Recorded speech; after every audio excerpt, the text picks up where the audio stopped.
Young Sherlock, produced by Guy Ritchie, among others, maintains all of the signature traits one might attach to the creator of Lock, Stock and Two Smoking Barrels and Snatch. High octane, charging about between the dreamy spires of 19th century Oxford. Yeah, there is definitely something of a contrast with the pace of the story and the pace of the background, or lack of it. I'm sure people could run quickly back then, but life itself was something of a more leisurely experience. Maybe one we can rediscover ourselves. Perhaps there's even an incongruity with the 21st century pace to the more natural-seeming stroll of 2 centuries past. In any case, Uncle Hare, that most avid viewer of anything remotely resembling a TV show, joins me to add his 20th century flair without the flowing locks, and that deep, crumbling bass that only the vocal cords of a man who has already spoken altogether too many words can hope to achieve. Thanks, Unc, it's always an experience. This is TwoandaMic. Rise up and enjoy.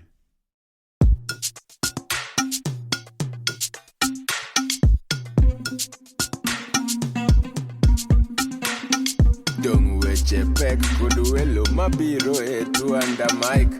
Dong parodit kod jok mawuoye TwoandaMic. Seche tin sud buta wawinji e TwoandaMic. Wola wachokre, wabed piny, bi wawinje ero chako. Dongo mit ndi podcast makende. I'm happy to say that I'm back again with Uncle Hare, and we're taking on a new show, Unc. But before we get to that, how you doing? Good. How are you? Yeah. Good.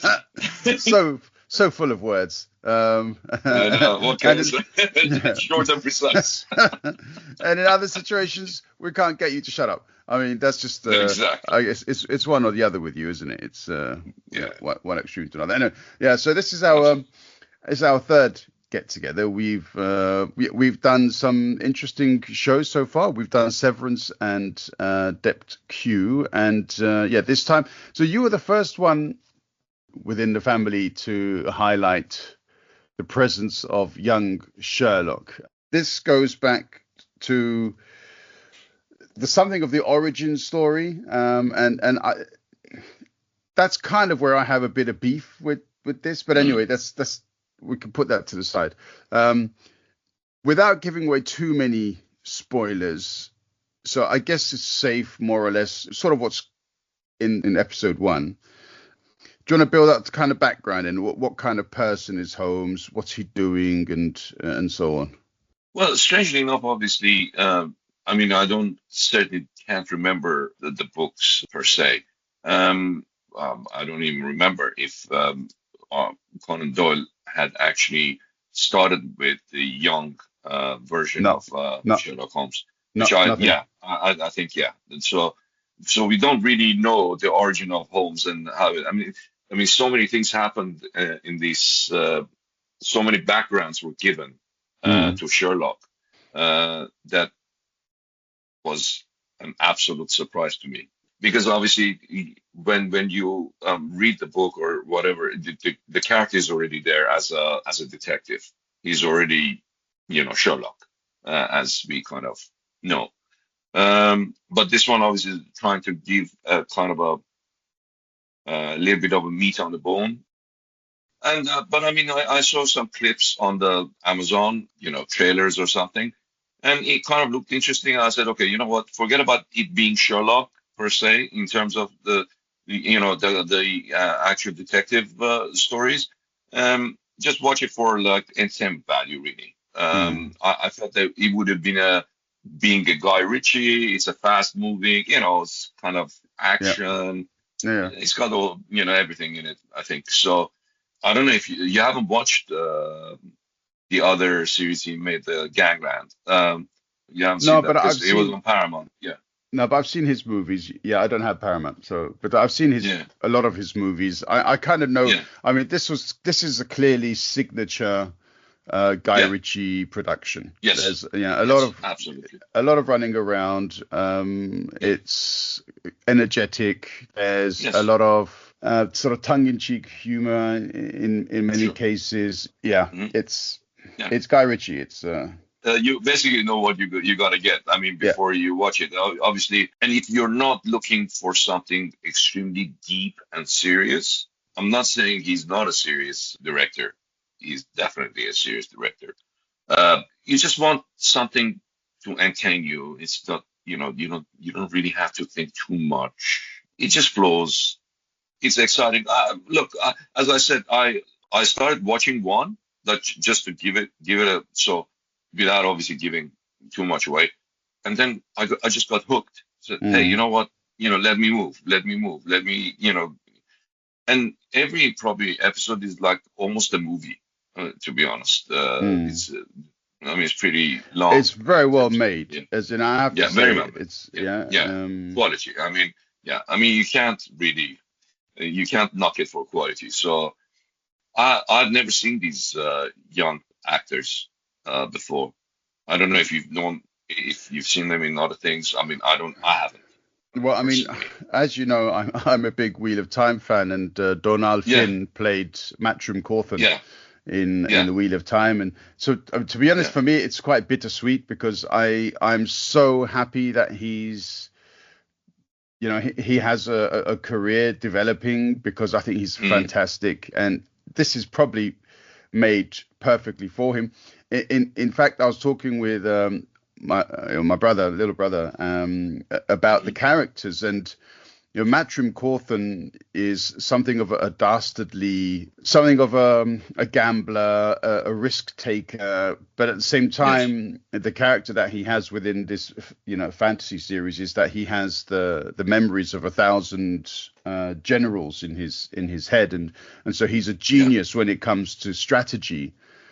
And if you were to take a fantasy character like that and put that same character into a villain for a detective drama, it would be Moriarty, as in it almost fits directly. And I mean, if you take out all of the other sort of magical elements that are somehow thereafter connected with Matrim Cawthon, just the personality, it's exactly James Moriarty. So I think he was brilliant in that. It's bittersweet for me because obviously Amazon cancelled the Wheel of Time for whatever pathetic reasons that they had. This is the problem with these either Netflix or Amazon or any of these productions. Even sometimes you think like this series or the program itself is successful, they just cut it. And without any, and you're right. I mean, Wheel of Time, how was it? Three seasons it went to? 3 seasons it got to. And, it just leave you hanging, and that's it. It's done. There's no conclusion. There's no, this is the issue. I really, I agree with you. It's terrible because you've already invested like 3 seasons into a program, and then what? Okay, so it hasn't ended. Those characters remain alive in my mind. Anyway, let's go back to Sherlock. Before you actually, Zach, sorry to interrupt. Before you said he was in Wheel of Time. I actually didn't realize it until you said it. I think he's pretty good at brilliant. He's brilliant. Yeah. One to watch, hopefully, for the future. That's I guess so. I mean, he may start to be sort of typecast as this kind of friendly baddie type character, but I mean that if it works for him, then why the hell not? Exactly. Who are we to? Yeah, absolutely. The main character who plays Holmes, Hero finds Tiffin, I think. I mean, that's just reading. Yes. I'm not familiar with him. But I get the feeling that I've seen him before. He probably gets that a lot. He's got that kind of a face where you sort of look at it, you think, but I know you somewhere. But where do I know you from? Yeah, exactly. Say anything about him. but I mean, I think also he plays the character very well. Obviously, these are very, very young actors, and so Yes. perhaps Yeah. in the same way that this show is kind of just finding its feet, maybe in some cases they're sort of still coming into their art. But I thought their performances were fantastic, all the same. And I don't want to make that out to be a criticism, but I thought the cast was brilliant. And Zina Tseng, who plays the Princess Xuan, is fantastic. She's very, very good. Look, the casting works for this type of Sherlock, if you like.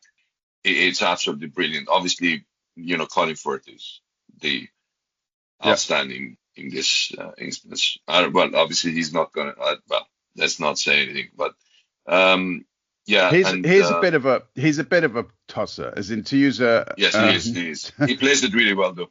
He does play it. I mean, I think Tosser's probably in keeping with Guy Ritchie's kind of language, which he uses mainly in his movies. And I have to say, this Sir Bucephalus Hodge. I mean, he sounds like a tosser, doesn't he, with a name like Bucephalus? And I think that's exactly, and that's quite that's in keeping with how he is all the way through. Sure. What did you think of the character who plays Mycroft? What did you think of him? Did you like him? Max Irons. Yes, he's all right. Max is. I think he's good. He's a bit sweet. To be honest, he's a bit sweet and innocent. He strikes me as being really nice, and that's not the Mycroft that we've come to. In my opinion, when you think of Mycroft, you think of somebody who has zero character, zero emotion. He just follows the rules, follows orders, and doesn't care about any other kind of, whatever moral concern may be prominent at the time. But this representation of Mycroft was very different. He was emotional. He couldn't cover his emotions. He was very nice, very apologetic. That was another slight change, should we say? Exactly, more human, human than obviously in his character in the books is like a robot, basically, as you say. He's very, very stiff in his emotions and all the rest of it. That's how interesting twist. Yeah. And as for the sister, I didn't think there was a sister somewhere. No. But I mean, what's the interesting thing is obviously there's the third movie of Enola Holmes comes out this year. So the movies they produce a sister as well. According to the books, there is no third sibling. There's Sherlock and there's Mycroft. And so therefore, there's no reference to another sibling. That doesn't necessarily mean there is no other sibling. So that's the liberty that these people have taken, either with Enola or with, in this case, Beatrice. Yeah. So that was an interesting thing that happened. Very well made. I'd say the production is absolutely brilliant.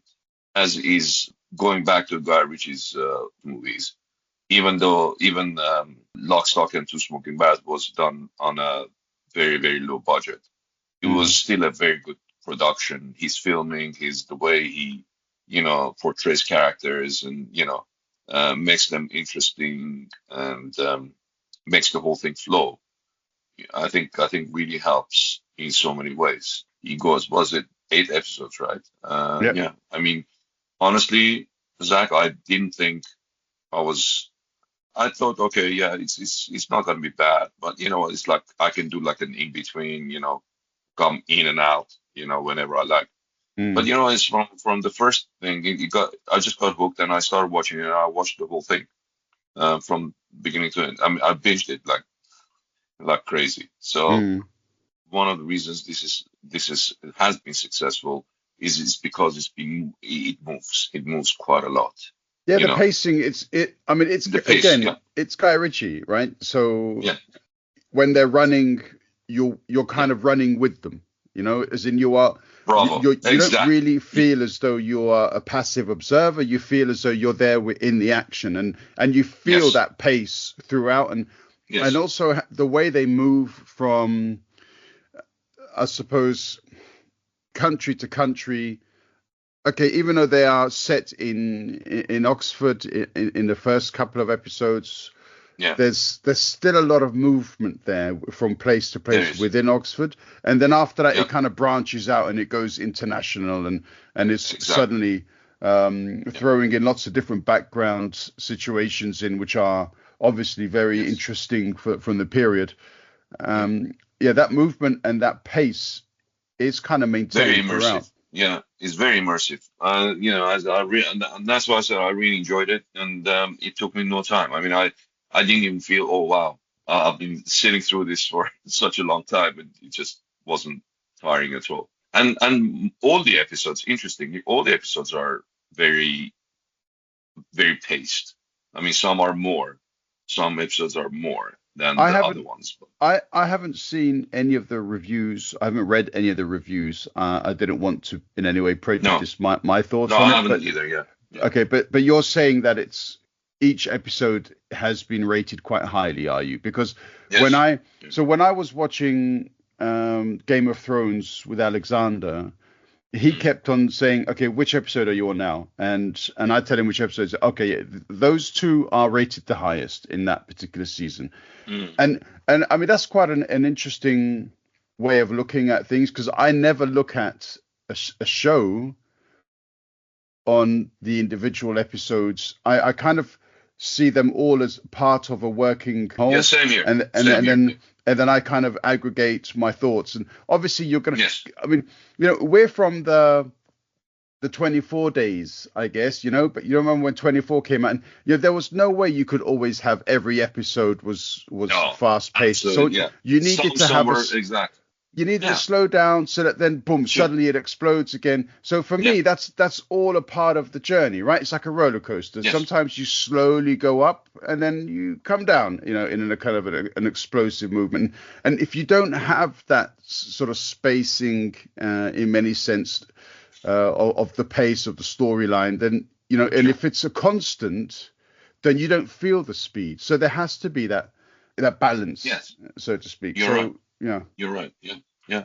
And I'm with you on that one. I don't like to single out an episode and say, oh, this was a better episode than I don't know, the 10 others, because the whole thing of a series is a continuous story. It's a story. Yeah. And it's like taking a book and say, oh, chapter 1 is better than chapter 5, and the chapter 10 or the last chapter is by far the best. But if you don't have 1, 2, 3, 4, 5 in sequence, there's not going to be the end chapter. So I think, yes, you're right. It's not a movie.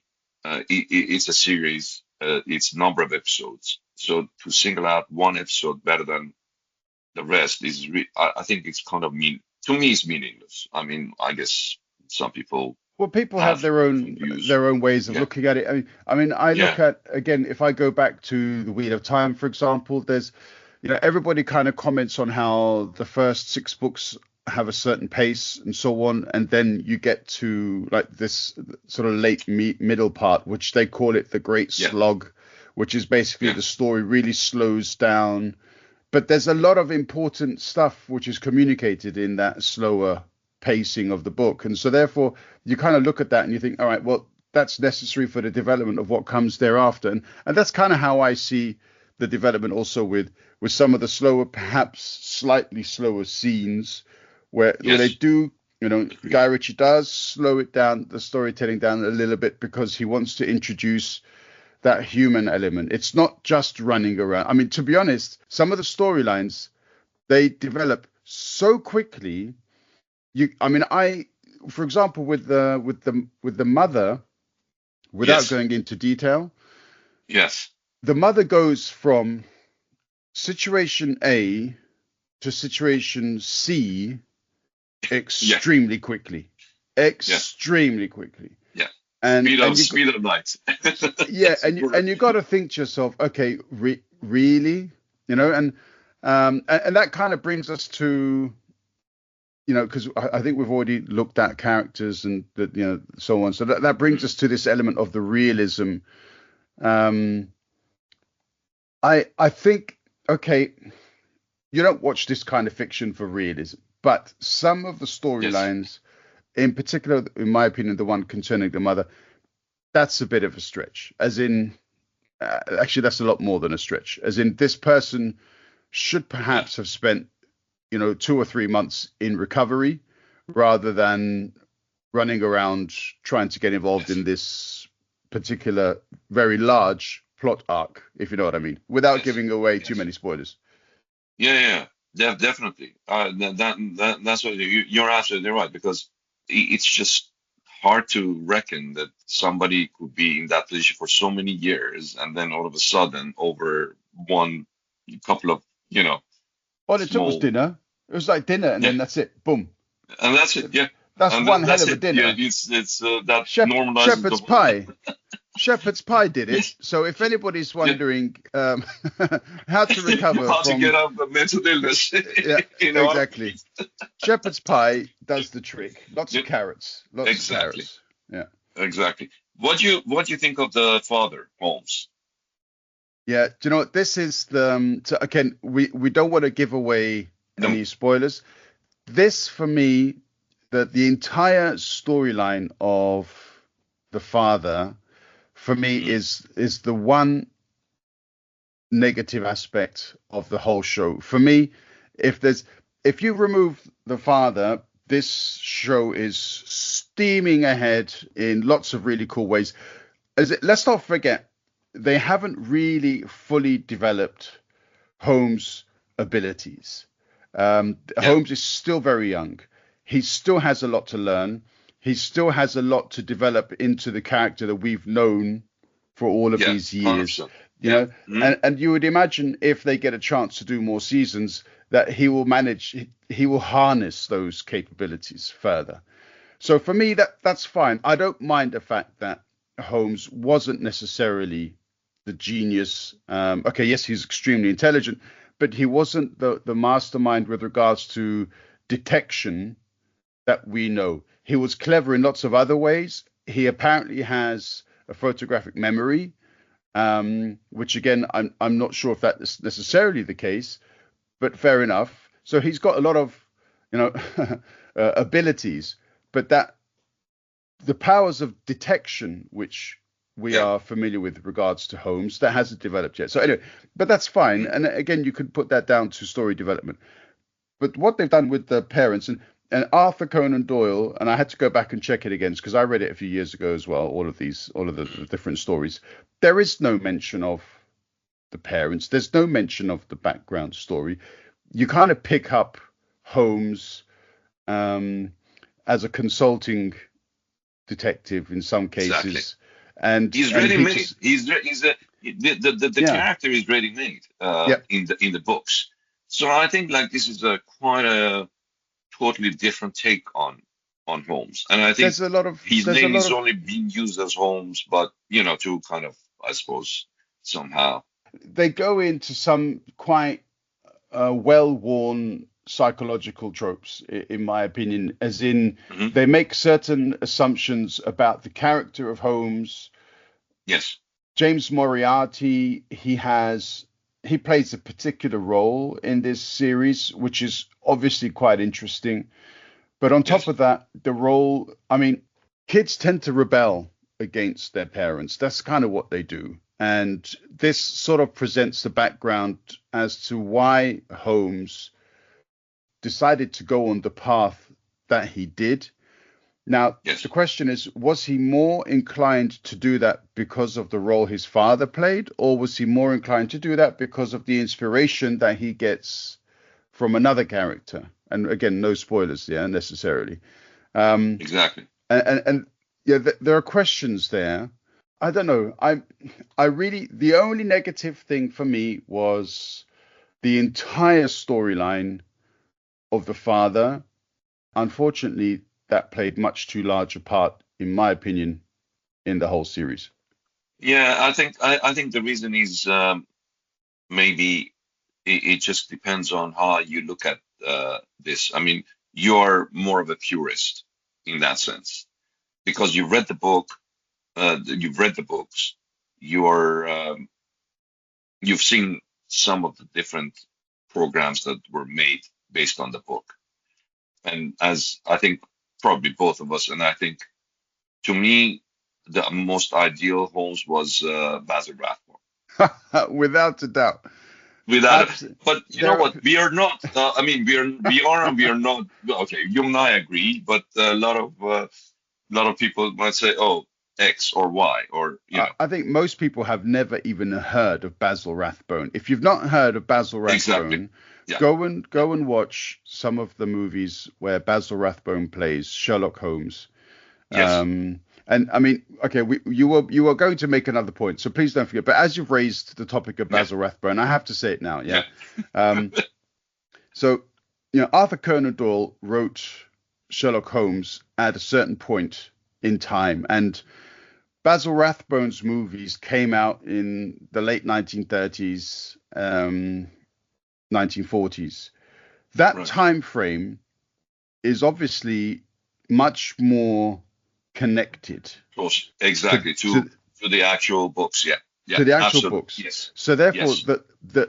the way that Basil Rathbone kind of held himself, the way he communicated, his mannerisms, his speech, the thoughts, the way that he generated thoughts, and you could see those thoughts on his, in his facial expressions. Mhm. Even Benedict Cumberbatch, who's brilliant as a young Holmes, even though he was in his late 30s, I think, when he played the role. But anyway, Sure. even in his role as a young Holmes, in my opinion, just cannot quite reach the heights that Basil Rathbone did, purely because Basil Rathbone could quite easily have been the person upon whom Arthur Conan Doyle described his character. Yes. And that's the point, Zach. The thing is, if you're actually only looking at this from the point of view of how far away it is from the books, or they've taken some liberties and turned the stories, there's a lot of those things going on. Like there's a lot of different versions of Agatha Christie's, Absolutely. novels. Absolutely. That yes, it has some resemblance or some semblance of the ideas behind the book, but it's a totally different thing. And then you read the book and say, hang on a second, how is this like a Agatha Christie? How is this Hercule Poirot, for instance? Yeah. I don't think. I mean, people have imagination, obviously. So you read it and you kind of have an imagination of this type of character, the main character, as was portrayed by the writer. So yes, you're right, and I think well, to you, you're a purist. You read the books. When it's Holmes, you want to see Holmes. You want to see Basil Rathbone kind of Holmes. And I gave that up because I've been watching, I like Holmes as a character in terms of like detective, this, that, the other, the powers of deduction, the fantasy, all the theorizing and the logic behind how the deductions are made. Fair enough, but then you watch other versions of this, and then you might get upset because obviously it's not the same. But some of these new stories are also pretty good, in my opinion. And some of them are really, really well made, as the case is with the Dominic Cumberbatch's the series. I think it's very well made. And I think character-wise, you're right. I don't think anyone touches Basil. That's hands down. And that's why I gave up looking for that, because it's okay, you know what? I'm going to judge this program by its own merits. And then say, okay, yeah, probably out of all the series that have come out since, whenever this was started, I think Dominic Cumberbatch's production is absolutely top. Benedict Cumberbatch. Sorry, Benedict. Yeah. But I think he's absolutely Dominic could have worked as well. He could have been a Dominic. Dominic, I guess. I think the parents maybe thought Dominic, Benedict, which one should we go for? Dominic is nicer than Benedict. Could be. Who knows? Anyway, could be. That's the point, and I think but we now have to judge these programs by their own thing. Okay, it's kind of loosely based on the book in some ways. Who knows? I don't. You kind of you said I'm a purist. I mean, I'm not necessarily a purist because I enjoyed it. Yeah, as in I'm not attacking the show for not having portrayed Holmes in the way that he should be portrayed. As I said, when we meet Holmes in the original books, he's almost a complete character. He's still developing even in those stories, but he's more or less a complete character. He's an older person, obviously. So in this show, they're kind of introducing the small, and there are a few, funny sort of, not quite Easter eggs, but a few references to the Holmes style, the kind of like how he learns to do certain things. They also, they teach Holmes about a certain method for cultivating information, which becomes quite prominent which is prominent in the books. But here they suggest this is where he learnt it. So, there are these little elements which are presented here in this series. And if people have read the books, they say, okay. So they're saying that's where he got that from, or, that's why he wears that, or that's why he does this, and so on. So there is a lot in there for the people who would describe themselves as purists. What I'm saying with regards to the father's, the storyline with the dad, I think it didn't need to be quite as prominent because I just didn't think it wasn't realistic for me. It just wasn't. It really wasn't realistic for me. It wasn't. I don't believe a father would concoct a plan like that for a start. I don't think it would have been, even in those days. Okay, you can think about it and say, but in those days they did all sorts of things. Yeah, possibly. Nowadays they do all sorts of things. But to have been able to get away with it for such a long time, I find that to be a bit hard to accept, considering the people involved. And then on top of that, it's so hard to say this without coming up with spoilers. This is the problem. I'm trying to avoid spoilers. I know it's very tough. The immediate consequence to the action, in my opinion, was impossible to predict. As in, you could not have planned the immediate consequence of what occurred. And if there are to be, or if there were steps in between what we believe happened and the direct consequence, then those steps were not explained at all well. It just skipped. Okay, this happens. Oh, then that's why this is the case. And so for me, that element of it is also a bit weak, I have to say. Totally agree. The line with the father and the whole thing is a little bit hard to swallow, I'd say. I agree with you on that one, and that's why I mentioned him. But generally speaking, anyway, he's in all the books. Obviously, there is always, and in terms of solving the case, there's always like an arch villain of some sort in his books, anyway, right? So there might be a case which nobody knows what has that to do, but then eventually it always goes and hits a huge on another level. It's a grand conspiracy of some sort. Yeah. I mean, generally in the books I'm talking about, and somehow in the programs themselves also.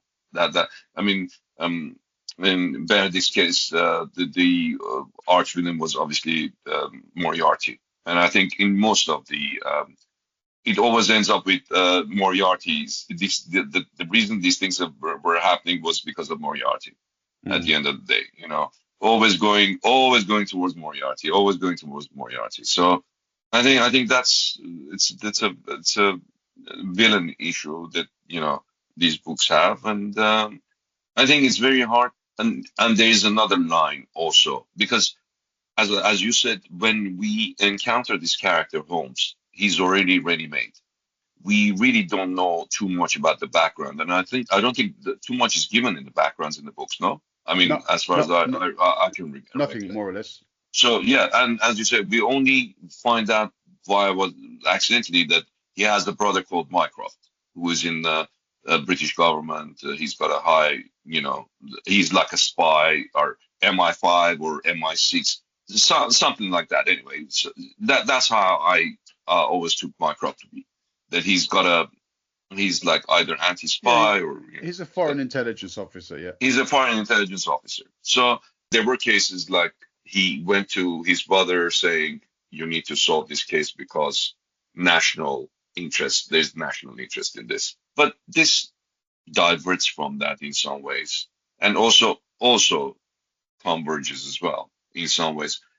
You can take some sort of you can have some freedom in giving some background, to the whole character, because obviously it's not in the books. So you can always like say, oh, they had 5 brothers and sisters, and they had a mother who was whatever, So this is it. Yeah, I mean, I wonder when the cousins and uncles and aunts and stuff are going to start making appearances. Appearances, because you just never know, right? Let's hope that if it goes to another season, which I'm sure it will. There are so many big stars in this production. There are so many big names. I mean, Guy Ritchie himself is a draw because of just his sort of masterful representation of the stories. And to be honest, okay, obviously there's a cliffhanger. On top of that, there are lots of developmental story arcs to kind of go into. There are a lot of open avenues. We want to see what happens with Moriarty. We want to see what happens because I think this season brings together Sherlock and Moriarty, but I think also this is the spark of their divergence, right? And that's and I think it's going to be interesting to see how that is presented in the season 2, which I have no idea, but I'm pretty sure there will be a season 2. Yeah. I mean, judging by the whole thing, and with Mobland as well, when it came out, and people were saying, "Oh, is there going to be a second season?" For sure. I mean, the cliffhangers all around. There's no ifs or buts about it, unless it's hacked. It will definitely come back, and it hasn't. So it's been very successful. But by all accounts, I mean, as you say, I haven't read the critics. I haven't read any of the reviews. But only by judging by IMDb's response, it's been absolutely top. 7.5, 7.8 out of 22,000 people. Now that is, and it's new, fresh. I mean, it's not that old. March the 4th it came out apparently. So yeah. So I mean, look at it already. There's been almost 22,000 reviews, and they've all been, on the high end. So I don't think anyone watches it is gonna. I think they're probably, you and I, the only criticism we possibly have is regarding the side family creation of, an extended family, if you like, which obviously we didn't know. So it was kind of, somehow it's hard for us to see him, but also we have to say, okay, you know what, this is about young Sherlock, so we don't really know anything. In the books, we never had any idea of his background. When he was a young child. By the way, that memory thing that he has, the photographic thing that he stops, whatever it is that he does. His mind palace thingy. Yeah, okay. Yeah, his mind palace thing, yeah. I think Benedict also did that in a little bit of a different way, but yes, I think. But hey, I think that's attractive. I think it's an interesting way of visualizing it. Maybe because of the way filming is done now, maybe they might have wanted to do it with Basil, for instance, but they wouldn't be able to project it the way, Yeah, or it would be fantastical for those days for I'm people I'm to swallow sure that one. I'm sure Mm. if Arthur Conan Doyle were alive today, he'd have a lot more sex in his Yes, books as well, but he didn't. yes, So the fact that there may be a little bit of sex in this, does that bother me? No, not at all. yeah, Also, the representation of Sherlock's sort of post-event analysis or detection, fair enough. It's cool. Introduce some new sort of insights, some new ways, because mm. obviously Benedict Cumberbatch with his show, they did this kind of spontaneous, okay, they zoomed into the lapel and saw there was a bit of this or that there. And Yeah, yeah, yeah, so they did yeah, all, yeah, yeah. and that was very close to the books because that's what basically made Sherlock Holmes so Yeah. special, was that he Observation. could, Observation yeah, was the most important thing. Yeah, yeah, absolutely. he Yeah. could You observe and spontaneously, then you did but he this. drew Yeah, those absolutely. conclusions, straight away, as in it wasn't like, 1 hour later somebody asks him a question, so what was that all about, and then he goes back and analyzes it in his head. No, he observes it at the time and he Mm. saves that observation in his memory, and then afterwards when he's kind of talking about how he came to the conclusions that he came to, he says, well, you didn't notice that at the time this was the case and this happened. So it's just a slightly different way of presenting that, I guess. Um, This is more visual, Zach. I think this it's is more visual for visual. It's us. It's visual yeah, for us, yeah, I guess. I yeah, don't. yeah, yeah. Yeah, but Whereas you're right. In the books and some of the other versions, most of the other versions, you're right. The analysis is done right there and then, and all the logic and the base of the deduction and all the rest of it. This one also kind of goes back. Say, oh, you remember that incident that happened? This is exactly why. And then they show, that mind palace thing and explain where that deduction came from, for instance. In fact, there isn't, to be honest, I don't really recall the deductions being the way that we are used to in mm. some ways, according to the books. Yeah, I mean, okay, we've covered all the topics I wanted to cover. Just one observation. Mm. Obviously, there is a very, very large character missing from the show. Do you Mm. think in season 2 we're going to meet the good doctor? Um, I believe we will. You know Mm, why? Because if they're gonna diverge, then there has to be he has to have a sidekick. mm. Yeah, because it's a sidekick, no? Yeah, of Because course, Doctor. yeah, Well, I mean, the it doctor is the depends. sidekick. Yeah. If it depends. I mean, from the book, Watson actually took the notes. He wrote down what occurred. Yeah. So the stories are kind of like the observations as made Yes. by Dr. Watson. Yes. In other versions of Sherlock Holmes, like in the movies with Robert Downey Jr., Sherlock Holmes is just a stupid brawler, and Dr. Watson is actually the intelligent one. Yes. And Yes. also in Elementary, the one where I think it's set in the States, again, Sherlock Yes. Holmes isn't necessarily so special or Yeah. whatever. He's Yeah. fighting his demons, and Dr. Watson, I Yes. think, is played by Lucy Liu.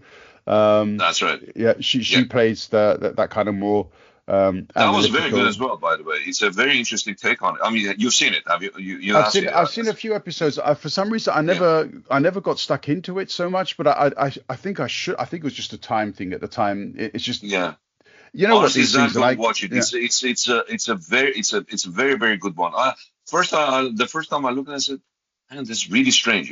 Him being in States and New York and all the rest of it, and and then living with this doctor, and But by the way, I forget his name, the actor. He's a fantastic actor. Do you remember his name? I have no idea. I can't remember his name. I Yeah, but can see him in my mind's eye, but I can't name him. but he's fantastic. He's just yeah. You're right. I mean, as I said, it's about the classics, and it is about the takes on the classics.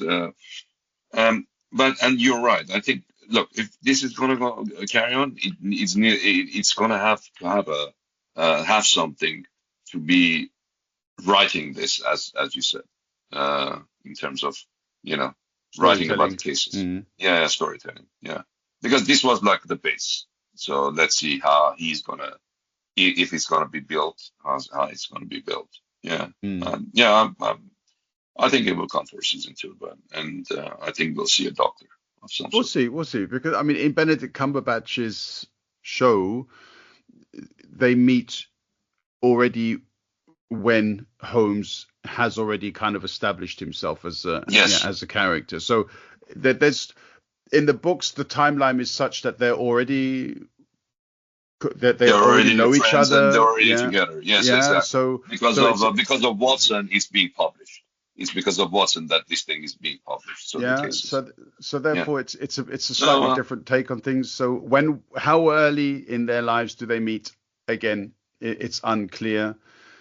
Yeah, we'll see. Overall, your rating is then also quite high, would you say? As in, would you Yes. obviously recommended this to us, so therefore you would recommend it to other people, but you rate it highly. And yeah, how much? Just one quick question then. If you look at all of the other Holmes series, and that doesn't therefore include Basil Rathbone, would you place this near the top then? Yes, I think this will probably be below the Benedict's version. Just below, in my opinion. Yeah. Okay, but higher than Elementary? Higher than maybe almost on par, maybe on par. Okay. But if yes, I mean, if in the sense that it's very hard to position this right now, because Elementary had so many episodes, and the Benedict Cumberland's thing was also Cumberbatch. It's not a sausage. I killed this guy. I know. Dominic I'm hungry, man. Cumberland. I need some Cumberland sausage. Dominic. Dominic and the Cumberland, and Anyway, I don't know. Maybe I'd have to have more coffee to wake up. No. Yeah. So Benedict Cumberbatch's version, I think it's much more thoughtful. It's more complex. It's got you know what I mean. It's got a lot of very, very intricate movements. You know what I mean. It's more cerebral, if you like. Yeah, in a way. So much I don't like to around. use that word too much. Holmes doesn't do the running around so much. This is why. So isn't it? Yes, so that's why Benedict's thing is like he's the thinking kind of Holmes, not totally action. In fact, I don't know. He's not too involved in action. Beating people up or punching or doing all sorts of things. And he obviously he disguises. He uses a lot of disguises. Yeah. So himself, like Basil used to. So I think the books also reflect that he's a master disguise character. He disguised himself as so he can do his detective work without actually. Which is another thing, which is quite interestingly alluded to in this series, and again, introduced to him by his sidekick in this particular series. Yes. So exactly. There are lots of building blocks in this series that have been set out that tell us, okay, this is why Holmes becomes the person who he becomes. So again, even though this is perhaps something of a purist's nightmare, there are enough allusions to what we know to be Holmes in it that you could say, okay, you sit back, you say, okay, this story is different, but it's still in safe hands. Exactly. They're looking after the characters quite well. So for sure. I'm not critical of the way that the whole show is in general. It's just that one particular storyline. Well, what's your rating, Zach? No, let's see. What Yeah, what I you rate what it you quite highly too. As in, yeah I'd give it a solid 7. yeah I think if they continue, generally speaking, along the same lines, in season 2, I have a feeling will be better. For me, it will be better because I'm quietly confident that the storyline will be completely different, and this sort of background issue with the father will not be so prevalent. yeah. Um, I'm hoping and for that yeah, too. I'm hoping for that yeah, too, and let's see how it develops. And if it develops, actually, you're right in the way that we hope that it would develop, then I think it will be a yeah. fantastic series. But entertainment. But what I'll say is, you want entertainment, forget about Holmes, whatever. I Mm, think this is a very, very fast-moving, very watchable story. definitely, Nah, you obviously you can drill holes in it, as you well know.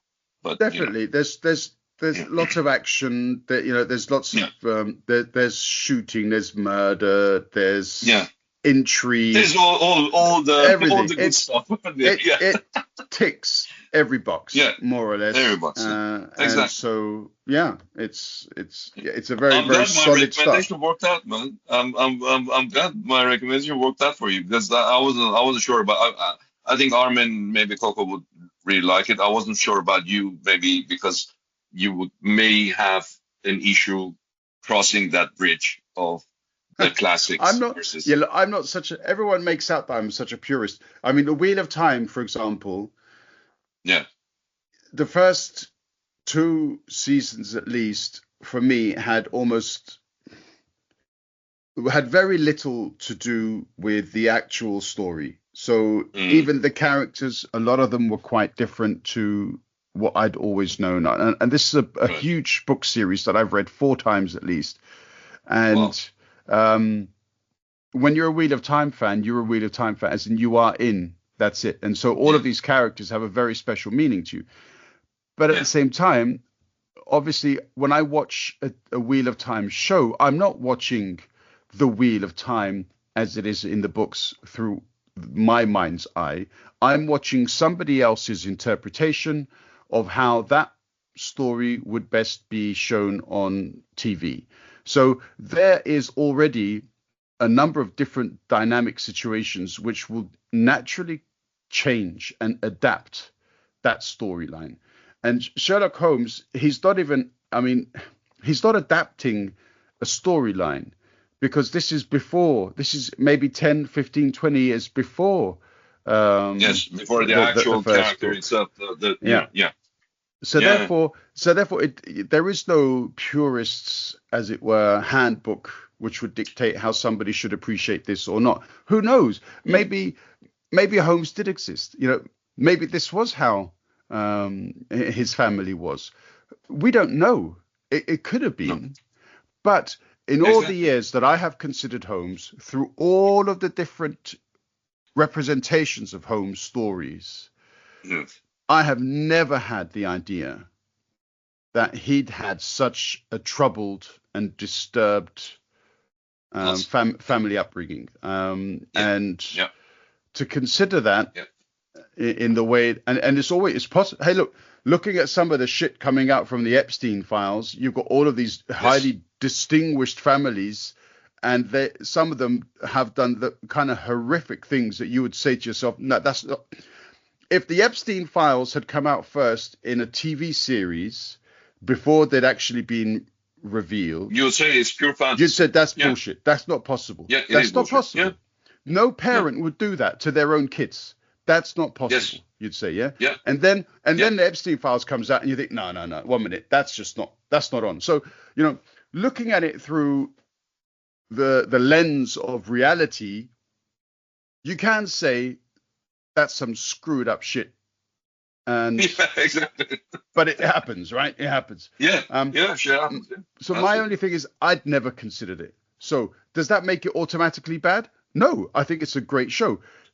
Does it knock down 1 point from my out of 10 mark? Yeah, but that's purely subjective because I didn't like that particular story arc. That doesn't mean it was a bad story arc. It's just that it wasn't the best for me. That's all. And so I'm not a purist from that sense, and I can obviously understand how a lot of other people will look at that and think pure genius to do it that way, because I think there's a lot to glean, psychologically speaking, from the development of the Holmes character thereafter, which you could put down to that situation. True. So yeah, True. That's how I see it. Well put, Zach. Well, as always, well done. You're spot on, man. I'm tired now. After all of that thinking. And you're ill. My mind palace is collapsing. But yeah, super. Okay, look. There's just to bring it to because normally when I do the book reviews with Greg, what we do is we also line up the next book that we're going to do, and right. All the way through this, I was thinking to myself about another series which I've already seen, Agatha Christie's Seven Dials. Have you seen that on Netflix? No, I haven't. Is it any good? Okay, have a look at Agatha Christie's Seven Dials, because what you don't have a young Miss Marple, you don't have a young Agatha Christie, but you kind of think this. It seems as though this may have been created with a view in your mind that this may be a younger representation of Agatha Christie's famous detective. Okay. That's not said anywhere, yeah, as far as I'm aware. But it kind of it leans into that. So therefore, just as a way of kind of comparing that with this, and I think it's a much shorter series. It only has a few episodes. Have a look at that, and then maybe we can come back and talk about that. Absolutely. Yeah? Will do. Yep. Sweet. Super. All right. Sir. Anything else? Any other concluding thoughts? No. I think we pretty much covered it without giving anything away, which was very that's the tough. biggest challenge. That's the biggest challenge. I know. The second biggest challenge is how the transcript's going to try to write down the word Achberes, which means my brother in Armenian. But anyway, but yeah, we'll see what comes out from there. Otherwise, Uncle Hare, thank you very much. My love to the family, and speak to you soon. Thank you. Yours. All right. Take it easy.